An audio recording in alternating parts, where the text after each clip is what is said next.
Welcome to ఏవి tutorial.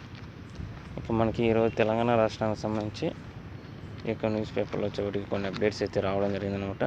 ఇక్కడ వీటి యొక్క ఉద్దేశం ఏంటంటే, ఈ యొక్క పోలీస్ హోమ్ డిపార్ట్మెంట్ కింద పరిధిలో పనిచేసే పోలీస్ శాఖకు సంబంధించి ఇక్కడ మనకి అప్డేట్స్ అయితే రావడం జరిగింది. ఆశ నిరాశే, బాసర జోన్లో పదోన్నతులు అంటే ప్రమోషన్స్ సంబంధించి నిజామాబాద్ కానిస్టేబుల్కు శాపంగా మారిన ఈ యొక్క ప్రమోషన్స్ సంబంధించి రావడం జరిగిందనమాట.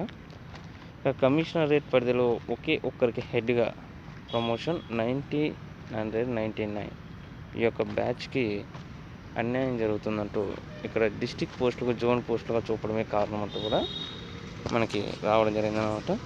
సో ఈ యొక్క బాసర జోన్ 2 పరిధిలో ఉన్నటువంటి కానిస్టేబుల్ ప్రమోషన్స్ వ్యవహారానికి సంబంధించి నిజామాబాద్ కానిస్టేబుల్కు ఇక్కడ కొంత మేరకు అన్యాయం జరుగుతుంది, న్యాయం జరగట్లేదంటూ ఇక్కడ ఆందోళన ఉండడం జరిగిందనమాట.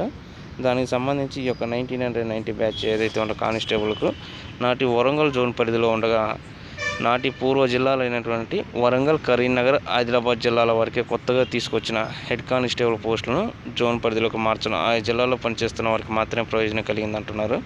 ఇక 6th జోన్లో ఉన్నటువంటి నిజామాబాద్ గతంలో హైదరాబాద్తో కలిసి ఈ యొక్క ప్రమోషన్స్ పోస్టింగ్లు అక్కడ ప్రాధాన్యత లభించలేదని, ఇప్పుడు కొత్త జోన్ల కారణంగా కనీసం కానిస్టేబుల్ ఆపై పోస్టులను బాసర జోన్లో చేయాల్సి వచ్చిందని వీరు తమ యొక్క అసంతృప్తిని అయితే వ్యక్తం చేయడం జరిగింది.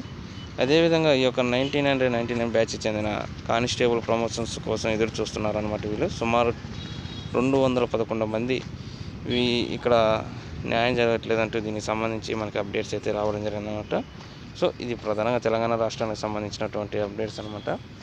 ప్రజెంట్ అయితే కొత్త నోటిఫికేషన్ రిలీజ్ చేయాలంటే ప్రజెంట్ ఉన్న వాళ్ళు మనకి గ్యాప్స్ అనేవి ఫిల్ చేయాల్సిన అవసరం ఉందన్నమాట. ఎందుకంటే ఇప్పుడు తెలంగాణ రాష్ట్ర వ్యాప్తంగా రిక్రూట్మెంట్ అనేది చాలా ఎక్కువ అవసరం ఉంది. ఈ యొక్క కొత్త జోనల్ విధానం వల్ల కానివ్వండి, న్యూ డిస్ట్రిక్ట్స్ వల్ల కానివ్వండి, ప్రతి డిస్ట్రిక్ట్ హెడ్ క్వార్టర్స్లో ఖచ్చితంగా ఈ యొక్క పోలీస్ శాఖ అనేది చాలా ఇంపార్టెంట్. అదేవిధంగా స్ట్రెంత్ కూడా చాలా అవసరం అన్నమాట రిక్రూట్మెంట్కి. వీళ్ళని రిక్రూట్మెంట్ చేయాలంటే కొత్త రిక్రూట్మెంట్ ఉన్నవారిని ముందు ఫిల్ చేసేయాలి. అదేవిధంగా సీనియర్స్ ఎవరైతే ఉంటారో వారికి ప్రమోషన్స్ కూడా ఒకేసారి ఇచ్చేయాలంటూ రాష్ట్ర ప్రభుత్వం గతంలో ఆర్డర్స్ అయితే ఇవ్వడం జరిగింది. సో దానికి అనుగుణంగానే ఇప్పుడు ఈ యొక్క జోనల్ విధానం రావడం వల్ల తెలంగాణలో ఏ డిస్టిక్ ఒకప్పుడు ఉండే డిస్టిక్ జోనల్ విధానానికి సంబంధించి, ఎందుకంటే ఉమ్మడి ఆంధ్రప్రదేశ్లో ఉన్నప్పుడు జోన్లు అనేవి డిఫరెంట్గా ఉంటాయి. ఇప్పుడు తెలంగాణ రాష్ట్రం ఏర్పడిన తర్వాత ఇక్కడ ఉన్నటువంటి జోనల్ విధానానికి సంబంధించి తీసుకొచ్చేటువంటి డిస్ట్రిక్ట్స్ చేంజెస్ అనేవి ఉన్నాయన్నమాట. సో ఇది మనకి ప్రధానంగా తెలంగాణ రాష్ట్రానికి సంబంధించి ప్రజెంట్ ఉన్నటువంటి అప్డేట్స్ అనమాట.